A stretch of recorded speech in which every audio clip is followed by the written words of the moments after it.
ಎಲ್ಲರಿಗೂ ನಮಸ್ಕಾರ. ನಮ್ಮ ಚಾನಲ್ಗೆ ಸ್ವಾಗತ. ಇವತ್ತು ನಾವು ಕೇವಲ 15ರಿಂದ 20 ನಿಮಿಷದಲ್ಲಿ ಉದುರುವಾಗಿ ಮತ್ತು ಸಖತ್ ಟೇಸ್ಟಿಯಾಗಿ ಬರುವಂತಹ ಮೊಟ್ಟೆ ಬಿರಿಯಾನಿ ಹೇಗೆ ಮಾಡೋದು ಅಂತ ನೋಡೋಣ. ಮೊದಲಿಗೆ ಒಂದು ಕುಕ್ಕರ್ ತೆಗೆದುಕೊಂಡು ಸ್ವಲ್ಪ ಎಣ್ಣೆ ಹಾಕಿ, ಈಗ ಅದಕ್ಕೆ ಉಪ್ಪು, ಸ್ವಲ್ಪ ಅರಿಶಿಣ ಪುಡಿ, ಸ್ವಲ್ಪ ಖಾರದ ಪುಡಿಯನ್ನು ಸೇರಿಸಿ ಚೆನ್ನಾಗಿ ಮಿಕ್ಸ್ ಮಾಡಿ. ಈಗ ಮೊದಲೇ ಬೇಯಿಸಿಟ್ಟುಕೊಂಡ ಮೊಟ್ಟೆಗಳನ್ನು ಹಾಕಿ ಮಸಾಲೆ ಎಲ್ಲ ಚೆನ್ನಾಗಿ ಮೊಟ್ಟೆಗೆ ಹಿಡಿಯುವಂತೆ ಲಘುವಾಗಿ ಫ್ರೈ ಮಾಡಿ. ಫ್ರೈ ಆದ ಮೊಟ್ಟೆಗಳನ್ನು ಪ್ರತ್ಯೇಕವಾಗಿ ಒಂದು ತಟ್ಟೆಗೆ ತೆಗೆದು ಪಕ್ಕಕ್ಕೆ ಇಡಿ. ಈಗ ಅದೇ ಕುಕ್ಕರ್ಗೆ ಸ್ವಲ್ಪ ಎಣ್ಣೆ ಹಾಕಿ ಬಿಸಿ ಮಾಡಿ, ಎಣ್ಣೆ ಕಾದ ನಂತರ ಹಚ್ಚಿದ ಈರುಳ್ಳಿ ಸೇರಿಸಿ ಈರುಳ್ಳಿ ಬಂಗಾರದ ಬಣ್ಣಕ್ಕೆ ಬರುವವರೆಗೂ ಚೆನ್ನಾಗಿ ಮಿಕ್ಸ್ ಮಾಡಿ ಫ್ರೈ ಮಾಡಿ. ನಂತರ ಕತ್ತರಿಸಿದ ಟೊಮೆಟೊ ಸೇರಿಸಿ ಮೆತ್ತಗಾಗುವವರೆಗೂ ಚೆನ್ನಾಗಿ ಮಿಕ್ಸ್ ಮಾಡಿ. ಈಗ ಶುಂಠಿ ಬೆಳ್ಳುಳ್ಳಿ ಪೇಸ್ಟ್ ಹಾಕಿ ಹಸಿ ವಾಸನೆ ಹೋಗುವವರೆಗೂ ಚೆನ್ನಾಗಿ ಉರಿಯಿರಿ. ಈಗ ಸುವಾಸನೆಗಾಗಿ ಚಕ್ಕೆ, ಪಲಾವ್ ಎಲೆ, ಕಸ್ತೂರಿ ಮೇಥಿ, ಕಲ್ಲುವ್ವ ಮತ್ತು ಫ್ರೆಶ್ ಆದ ಪುದೀನ ಎಲೆಗಳನ್ನು ಸೇರಿಸಿ ಚೆನ್ನಾಗಿ ಮಿಕ್ಸ್ ಮಾಡಿ.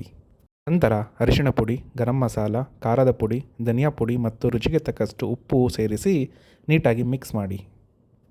ಈಗ ಸ್ಟವನ್ನು ಕಡಿಮೆ ಉರಿಯಲಿಟ್ಟು ಫ್ರೆಶ್ ಆದ ಮೊಸರು ಸೇರಿಸಿ ಚೆನ್ನಾಗಿ ಮಿಕ್ಸ್ ಮಾಡಿಕೊಳ್ಳಿ. ನಂತರ ನೀರಲ್ಲಿ ಒಮ್ಮೆ ನೀಟಾಗಿ ತೊಳೆದಿಟ್ಟುಕೊಂಡ ಅಕ್ಕಿಯನ್ನು ಮಸಾಲೆಗೆ ಸೇರಿಸಿ ಅಕ್ಕಿ ಮುರಿಯದಂತೆ ಮಸಾಲೆಯೊಂದಿಗೆ ಹಗುರವಾಗಿ ಮಿಕ್ಸ್ ಮಾಡಿ. ಈಗ ಅಕ್ಕಿ ಬೇಯಲು ಅಗತ್ಯವಿರುವಷ್ಟು ನೀರನ್ನು ಸೇರಿಸಿ ಒಮ್ಮೆ ಚೆನ್ನಾಗಿ ಮಿಕ್ಸ್ ಮಾಡಿಕೊಳ್ಳಿ. ನಂತರ ನಾವು ಮೊದಲೇ ಫ್ರೈ ಮಾಡಿಟ್ಟುಕೊಂಡ ಮೊಟ್ಟೆಗಳನ್ನು ಇದಕ್ಕೆ ಹಾಕಿ ಕೊನೆಯದಾಗಿ ಸಣ್ಣಗೆ ಹಚ್ಚಿದ ಕೊತ್ತಂಬರಿ ಸೊಪ್ಪನ್ನು ಮೇಲಿಂದ ಉದುರಿಸಿ ಮಿಕ್ಸ್ ಮಾಡಿ. ಕುಕ್ಕರ್ ಮುಚ್ಚಳವನ್ನು ಮುಚ್ಚಿ ಮೀಡಿಯಂ ಉರಿಯಲ್ಲಿ 3 ವಿಷಲ್ ಕೂಗಿಸಿ. 3 ವಿಷಲ್ ಆದ ನಂತರ ಕುಕ್ಕರ್ ಪೂರ್ತಿಯಾಗಿ ಇಳಿಯಲು ಬಿಡಿ. ಮುಚ್ಚಳ ತೆರೆದು ಬಿರಿಯಾನಿ ಅನ್ನವನ್ನು ತಳದಿಂದ ಹಗುರವಾಗಿ ಮಿಕ್ಸ್ ಮಾಡಿ.